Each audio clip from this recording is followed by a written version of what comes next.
Seventh-day Adventist Student Missionaries, SAZIM, today brings you my favorite quote from the Spirit of Prophecy, SOP.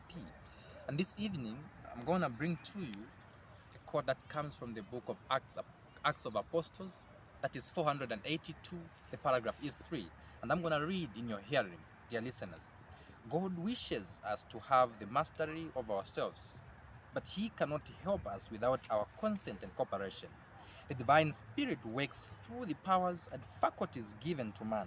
Of ourselves, we are not able to bring the purposes and desires and inclinations into harmony with the will of God.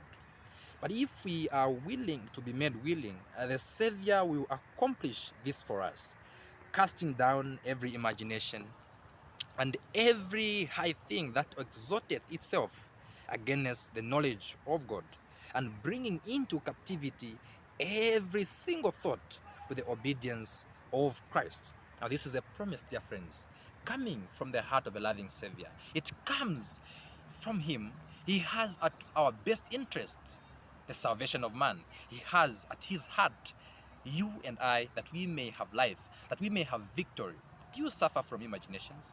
Have you ever, at one point, tried to curb and escape your evil imaginations? Have you ever tried to leave some bad thoughts? Have you ever tried to leave any suicidal thoughts?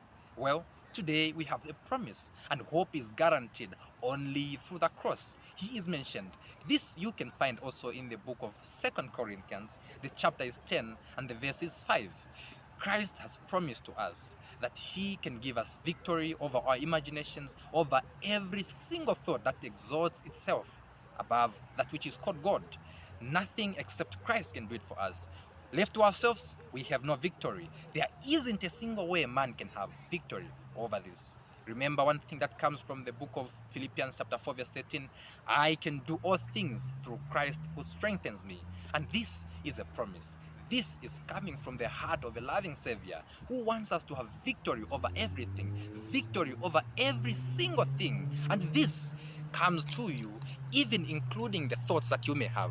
Are you suffering from suicidal thoughts? Well, there is a Jesus Christ. How do you do that? We kneel down and tell Him in prayer. Remember, number 100 local in this Seventh day Adventist hymnal local says, have you trials and temptations? Is there trouble anywhere? You should never be discouraged.